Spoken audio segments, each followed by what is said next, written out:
Hello, I'm Dr. Bhavna Mishra. I'm a senior consultant in obstetrics and gynecology at Aster RV. Today we have chosen a topic of irregular periods, and there are a lot of myths that we're going to bust today.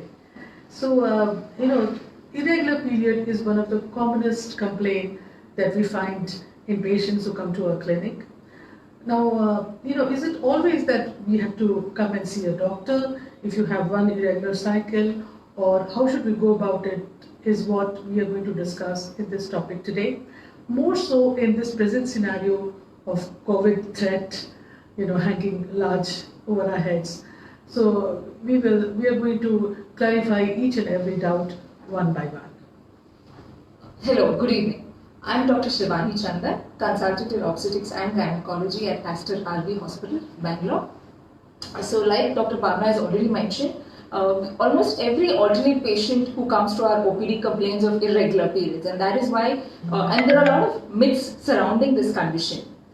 People say it's abnormal, it's normal. They don't know when to consult a doctor, and that is why we are going to talk about irregular periods today. What are the myths surrounding these irregular periods, and is it true or not? Alright. So the first thing to understand what is irregular periods, we need to understand what is regular periods. For every woman, everyone understands that we get periods every month.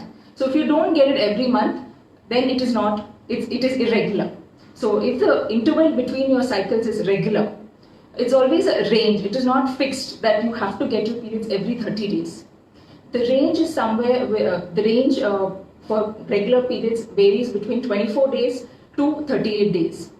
For example, if you get your periods on the 1st of a month, right, and if you get your periods on the 8th of next month, it is still normal and it is not abnormal, or it does not indicate irregular periods. That is what I'm trying to say. So we count your periods from the first day of your periods. Counting from the first day, if you get your period, the next period on the 39th day, it is normal and it is not irregular. Having said this, I want to tell you all why people usually have irregular periods, right? If you're having regular periods, that means there's something called ovulation, that is egg release that is happening in the mid-cycle. Okay. Once this ovulation happens in the mid-cycle, that is 2 weeks after your periods, usually if pregnancy happens, then we don't get our periods. But if pregnancy does not happen, the hormone levels fall down, and that is why we get our periods. So when we say irregular periods, it is an indication that the ovulation is not happening. Now moving on to some of the common causes. What are some of the common causes of irregular periods?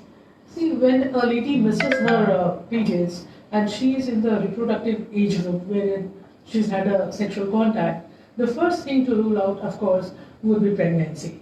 The next thing is when she is a nursing mother, when she is a lactating woman, that is when your normal female hormones are suppressed.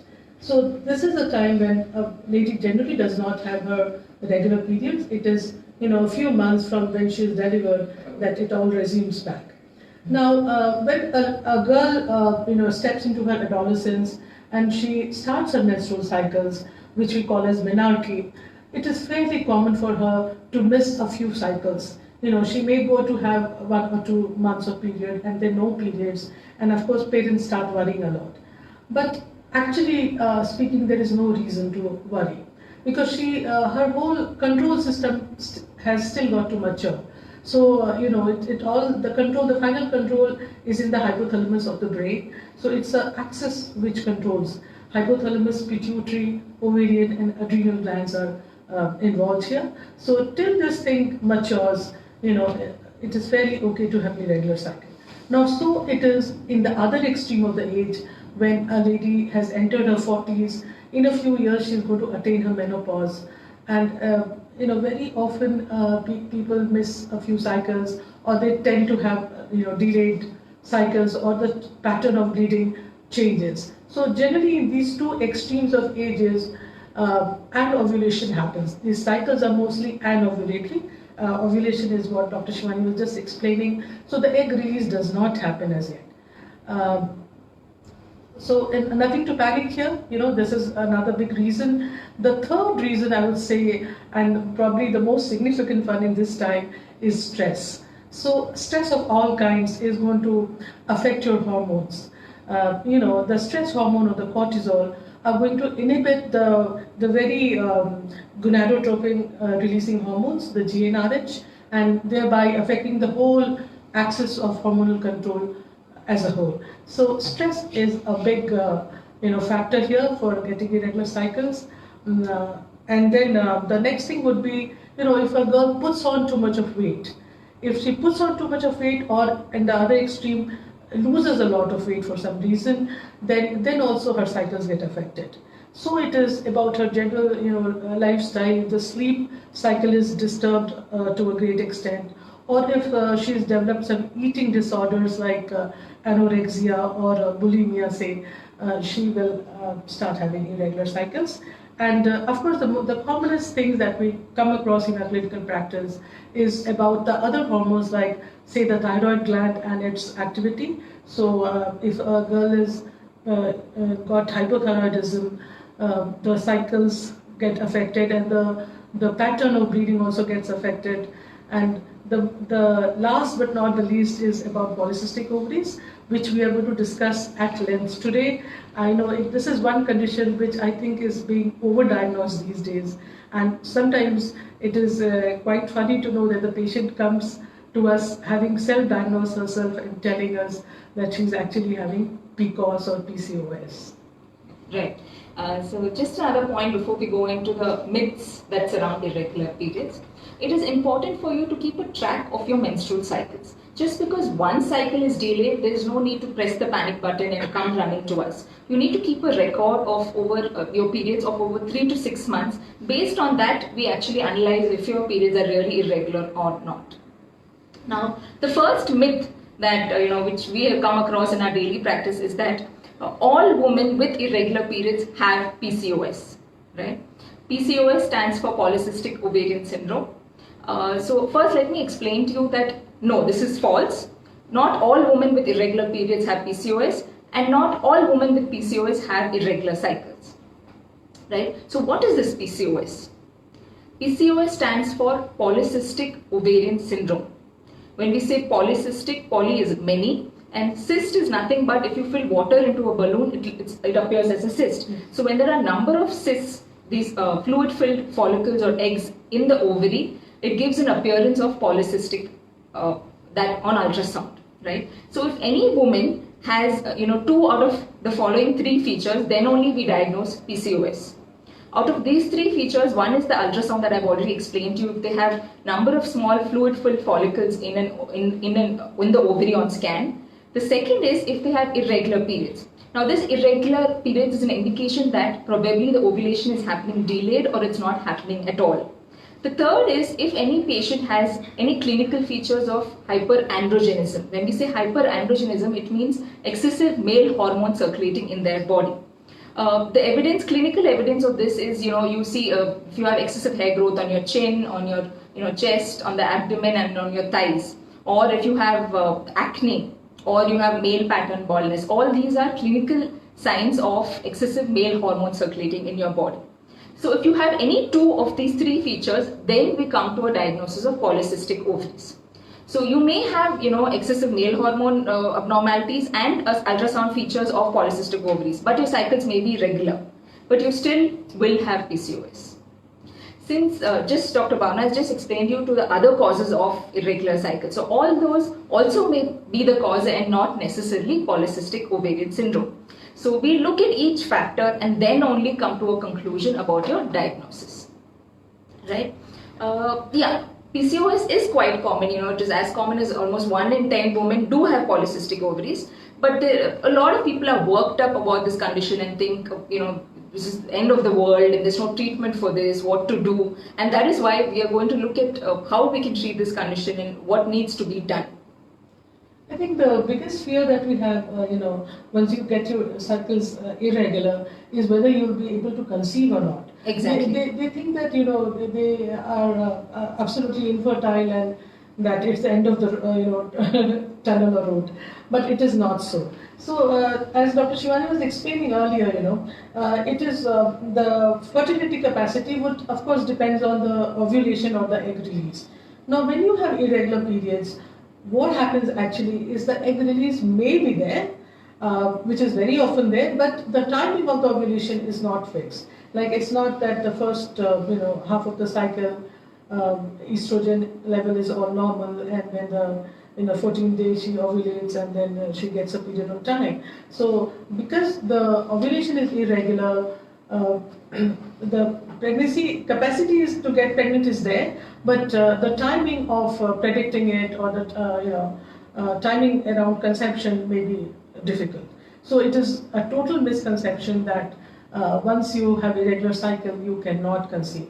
We have drugs, of course, depending on what we have diagnosed your condition to be, what is the reason behind your irregular cycles, we can help you conceive. Yes. So the conception may be delayed, and we may tell you to try normal mechanisms or naturally to conceive for a period of 1 year. And in spite of that, if you don't conceive, is when we look at giving you medication. So since ovulation is not happening, we give ovulation induction drugs, yes. right? So the drugs that will help in the release of the follicle so that you can conceive. Now, the next myth is that people believe that if they have PCOS, they need to take hormonal medications throughout their life. If they have not only PCOS, any person with irregular cycles or PCOS, they think they need treatment all their life. So this is totally false and not true. See, if like Dr. Bhavna has explained, if it's in the initial part, as soon as you achieved your menarche, if your cycles are irregular, then definitely no treatment. What we have to understand is that the mainstay or the cornerstone of treatment for polycystic ovaries is lifestyle modification. Exercise, exercise, and exercise is the key. It is advised that you do moderate intensity of around 150 minutes in a week. That could be 30 minutes in over 5 days in a week. So this kind of exercise, to a huge extent corrects the hormone imbalance, which leads to anovulation or polycystic ovaries. Apart from this exercise, a lot of dietary changes also help to correct these hormone imbalances. So only if these mechanisms don't work, that is when you will need hormonal medications, right? The other thing is that the treatment of PCOS depends on what is our goal. Are we looking at making you conceive? Are we looking at regularizing your periods? Or is it just that what is our goal? Based on that, we decide the treatment. And it does not have to be lifelong. The other important concern is if you, as long as you have around 9 cycles or 8 to 9 times periods in a year, it's totally okay, even if your periods are delayed, right? Apart from this, we also give some micronutrients and some enzymes which may help to correct these hormone imbalances. Also, there is a component of insulin resistance in polycystic ovaries. Sometimes when we start these drugs also, the hormone imbalances get corrected. So we are not looking at treating the morphology. We are not looking at treating the picture on ultrasound, saying this picture has to go. So the polycystic ovaries, you have to remember, that will remain all your life. But we are looking at regularizing your periods, we are looking at making you pregnant, and so on. So what I want to say is, more than hormonal medications, exercise and dietary changes play a huge role in the management of polycystic ovaries. Now, there's a misconception that people think only the overweight ladies tend to have polycystic ovaries. But this again is not true. There are so many reasons that we discussed which can lead to irregular cycles. Now, in our practice, we see that a fair chunk of patients are also thin PCO. And we found that they are the ones who are rather difficult to treat because the modifiable element there, like the excess weight or helping them with diet or exercise, really doesn't work. So, treating them gets difficult. Now, beside that, if they have some associated hormonal problems like a thyroid, say they're hyperthyroid and they have that thing, of course that part of it can be corrected. But it is not true that all obese ladies will have polycystic ovaries or vice versa. So few of them have polycystic ovaries, but they are still, they stay thin. Now, of course, as we understand from the discussion so far, one of the mainstay for correction of polycystic ovary is about attaining your normal BMI or body mass index. So, a very stringent approach, sense of discipline is the one which we have to try. Make the patient exercise, help her to lose weight. There are studies that about 10% of loss of body weight. If you lose 10% of your weight, it actually corrects all the your hormone cycles imbalances and and can imbalance. correct. This is if you are, if your BMI is in the overweight or obese category. Yes. Right. So moving on to the next myth. It is, people say that if you have irregular periods or PCOS, you will not get pregnant. So don't use any contraception, which is totally baseless and it's totally false. Okay. If you have irregular periods, it is a sign that you're not ovulating or the egg release is not happening. But it could happen delayed. You could have delayed ovulation. So we cannot say that do not use contraception. You can get pregnant at any point of time. Right. In fact, if you have regular periods, at least we can track your date of ovulation. Usually they say ovulation occurs 2 weeks before your periods. So if your periods are regular, we can track it and say this is your ovulation time. So, but if your periods are irregular, this option is not there, and there is all the more reason for you to use contraception. All right. So coming to, ma'am, there is another misconception that they say if you have polycystic ovaries, that means you have multiple cysts in your ovaries and you need surgery for it. What do you think? Yeah. Though, no, I think polycystic ovaries, that name itself is some kind of a misnomer. Yeah. Because people tend to imagine that they have some cysts in their ovary. These are actually those immature follicles. Follicles are these spaces which potentially contain an egg. So, on a scan, these lot of follicles are recruited because of the hormonal imbalance, but they really don't go to, one of them does not become dominant or does not start maturing. All of them kind of get arrested in a rather immature phase, and on the scan they look like tiny water-filled spaces like cysts. So they are actually not cysts. But then, does surgery have a role, in treating polycystic ovaries? Yes, sometimes, say if the patient wants to conceive and her hormone levels are really out of range, especially the luteinizing hormone, which is a pituitary hormone. So if that is really high and she has, we've had failed cycles of whatever treatment, then we can look at a procedure called ovarian drilling, which is usually done laparoscopically. So we burst these big follicles there, and that itself somehow kind of, for a temporary phase after the surgery, helps to restore the hormonal imbalance. And I think probably that's the only role of surgery. It sort of reduces the high, this male hormone that we've talking about. So it reduces that in the ovaries, and thereby it is indicated only when you want to conceive and your hormones are totally abnormal. Yeah, but they are not these cysts that we that need operation, one solitary big cyst of the ovary. Yes. So polycystic ovary is a different condition. Yeah.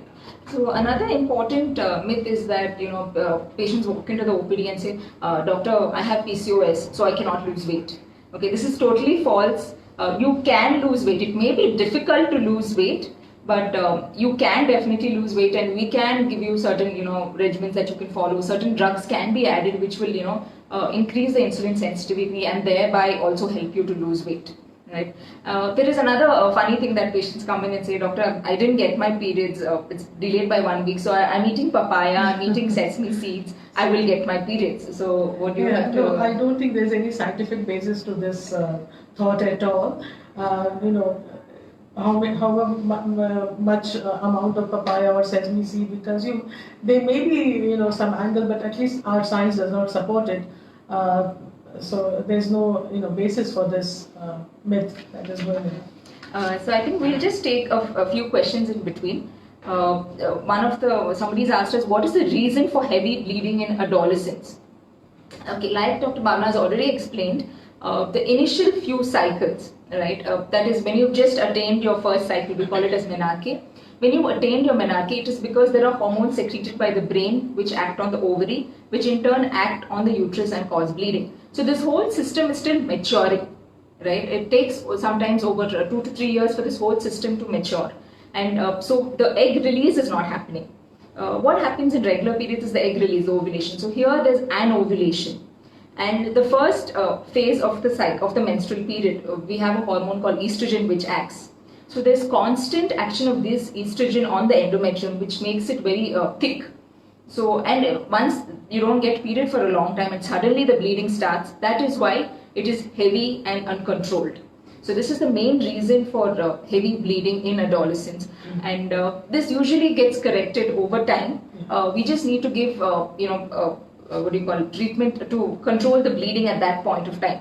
We may also need to give certain progesterone tablets. Progesterone is a hormone which supports the lining of the uterus. So when the bleeding does not get controlled with normal medications, we may need to add this also. But there is no need to worry unless, sometimes we may need to rule out certain conditions such as bleeding disorders in the family. Is the patient having a bleeding disorder? If such things are ruled out, then it is something that is physiological and not to panic. Yeah, meanwhile we should also take care that the girl does not get anemic without too much of a thing, and her thyroid function and all that also needs to be checked. Okay. There's another question where the 33-year-old periods are irregular. What is the solution for any problems for pregnancy, or how should she conceive? She's 33 years old and her periods are irregular. So we will need to do a few basic hormones, to check her thyroid hormones, to check her prolactins, her pituitary hormones, and we can also have a pelvic scan to actually come to a diagnosis, if she is having polycystic ovaries or whatever. And we can always help her by lifestyle modification or by giving her ovulation-inducing agents. So it is very much possible. Make sure that you have a healthy lifestyle, you have regular sleeping hours, and I think if the cause for infertility is purely the polycystic ovaries and other factors such as the male factor, other factors are ruled out. Then if it's only PCOS, it's very easy. The oocyte quality sometimes in polycystic ovaries is not good because of the high male hormone levels. But if this is the only factor, then there is definitely treatment for it. And if you've tried for a period of a year and still not conceived, then we can give you tablets which cause egg release, and we can time the intercourse so that you can conceive easily, right? There's another patient who says, how do we overcome polycystic ovarian disease? Like we've mentioned, the main stay of the treatment is exercise, because there's a lot of hormone imbalance, right? The whole menstruation occurs because of number of hormones that are secreted from the brain which act on the ovary. The ovary in the first half of the cycle releases a hormone called estrogen, right? This primes when we say first half of the cycle, this is immediately after your periods. The first 2 weeks, there's a hormone called estrogen which acts on the lining of the uterus and promotes the growth. And then mid-cycle, the egg release happens. That is called ovulation. So following ovulation, there's another hormone called progesterone that is released. So normally after ovulation, if pregnancy does not happen, this hormone progesterone takes over, and the fall of this progesterone hormone is what causes periods, right? So in PCOD, there's only more of estrogen because the ovulation is not happening. And the other hormones from the brain, such as luteinizing hormone, are elevated. There is an increase because of this elevated luteinizing hormone, there's an increase in the male hormones in the female body. Because of this hormone imbalance is why polycystic ovaries happen. So, like we mentioned earlier, exercise is the main thing. You have to exercise and do dietary changes. That is the first step of treatment for PCOD. This exercise itself corrects your whole hormone imbalance to a huge extent. If you lose at least 10% of, if you are on the obese side or overweight side, if you lose 10% of your weight, the hormone imbalances get corrected by itself. If that is not happening, we give you hormonal tablets which can suppress this the FSH and LH that is secreted from the brain, thereby correcting the hormone imbalances. And if you're having hyperandrogenism, which is significant, we will give you certain medications to take care of that as well. This is the main treatment for PCOD. Right? So, sometimes patients come for the associated features like excessive hair growth or acne, and not exactly for the irregular cycles. So we have medicine for each one of them. We have drugs by which we can control either excessive hair growth or too much of oily skin or acne and so on. Exactly. There's another question. There's another question which says she's 41 years old, she's having irregular periods and very less bleeding. Yeah, so like we were discussing, perimenopause starts from your early 40s. So we have to ascertain whether you're anywhere close to your menopause, and the trend is Premature ovarian failure is another thing. So even sometimes before 40 years also ladies tend to, their FSHs are very high and the ovarian function has a sharp decline. So it could be that, it could be anemia, it could be associated thyroid hormones. So I think just watch and see maintain your menstrual calendar if it is That is actually important. Maintaining menstrual yeah, calendar. more so like I was we were talking about this COVID times and people are apprehensive about coming and visiting doctors. And there's a lot of stress. A lot of stress, yes. So please observe whether it is a constant feature. This irregularity itself is a constant feature, and get your hormones tested, and probably then you can come and see us. But it's not. Yeah, like I said, sometimes it may not even be irregular. Like if you're getting it on the 1st of this month and you're getting it on the 8th of next month, it is not irregular. And it's not one cycle that we're looking at. So probably you need to chart your menstrual cycle. And when you say very less bleeding, probably age related. Okay, if you do a scan, we'll know how many follicles or what is happening with you. But it's not to panic at this age if your periods are irregular. It could be physiological as well. Most of us by this age would have finished our family, so it is only about getting your period. And there's one more myth about menstruation per se, that people think it's some sort of a cleansing process. So they think if they've not had their periods regularly, some kind of toxins have built up or whatever. So in a lot of languages we have a synonym which says like it's something like a purification or cleansing has happened, which is not really true. It depends on the endometrial lining or the lining of the uterus. As much as the endometrial thickness increases, that determines the amount of bleeding that one is going to have. So it's not something like you are staying unclean just because the period is low. Or you also got to check your hemoglobin levels and all that, and your thyroids, before we come to any conclusion. So finally, looking at when should you consult a doctor for irregular periods, or can you do it through video consultation? Just to clarify and finally get points cleared out. First is if your daughter or your sister has just attained periods and it's irregular, there is no need to panic. You should only consult a doctor if that is in this age group, just after attaining periods. If she doesn't get her periods for a period of 3 months, then we need to treat her. If she is getting it once in 35 to 45 days is also all right. This is for a period of up to 3 years after attaining menarche. Right? Again, in the age of, in your 45s, in your mid 40s, late 40s, if your periods are irregular, there's no need to panic. You only need to come to us if your bleeding is too much excessive and out of control, that you're becoming anemic, you're not able to do your routine activities. That's when you need to come to us. If it is just irregular, it could be physiological. Finally, for polycystic ovaries, you need to come to us. If you're planning a pregnancy and not able to conceive and your periods are still irregular. Or if you're having less than 8 periods in a year, right? Keep a menstrual chart if and you come have to us. associated features like a lot of pain or discomfort with irregular cycles, of course there may be a reason to it, and that is when you can come and get yourself evaluated. I think we have a few more questions. Yeah, it says I exercise daily and despite that it's difficult to lose weight and still irregular periods. What can be done? Like I mentioned, if you're exercising and still not losing weight, we need to look at what kind of exercise are you doing. Yoga will not help in polycystic ovaries. Let me tell you that it has to be some cardio exercise, some good amount of workout, moderate intensity workout of 30 minutes a day for 5 days in a week. So we have to look at what is the exercise you're doing. Right, and if you're still not losing weight, we may need to add certain medications, right? But that is only after looking at, if you're having any features of insulin resistance, like your skin over the neck is dark and thickened, pigmented. Are you having these sort of features? Then we need to add certain insulin sensitizing agents, and also give you certain other tablets which may help you along with your exercise to correct this hormonal imbalance. Probably exercising under supervision, wherein they know how many. What kind of a cardio thing. So that's a good idea. We have physiotherapists and a team of, people to help you here if you really need assistance. Okay. The next one is, if adolescent girls are treated with hormonal tablets at a very young age for heavy bleeding, will it affect the growth of the child?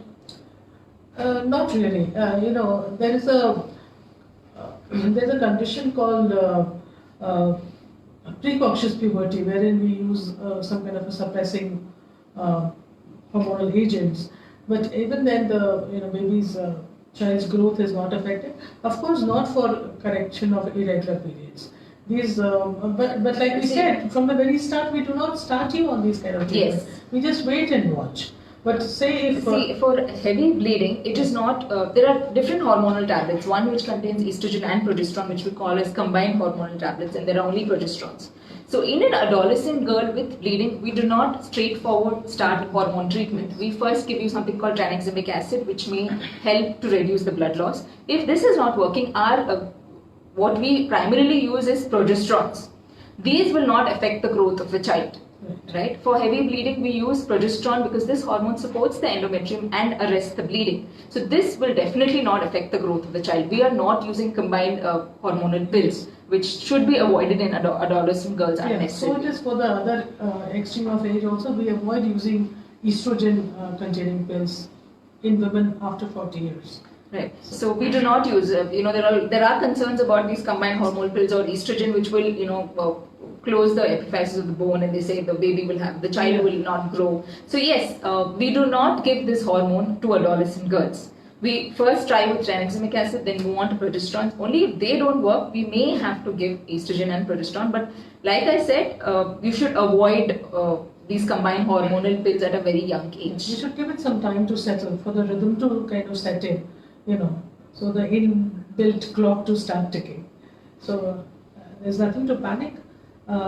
Till the girl really gets anemic or it is started affecting her adversely, and only then I think hormonal treatment is the last resort that we should look at. Exactly. So I think we've answered we've busted a few myths here and there. Finally, what we would conclude is that irregular periods is not something to panic about. It is treatable. It's not that you need to rush to us. You can consult us through video consultation, because that is our aim right now in this COVID scenario. We don't want you visiting hospital unnecessarily. So we've told you the conditions for which you have to come to the hospital. The others can be sorted out through a video consultation. All right. Only after that, if we feel that we need to do your scan or we need to examine you, is when we will ask you to come over.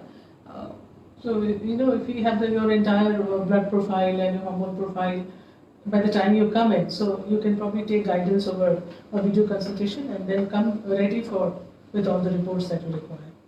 Right. So thank you. Thank you so much.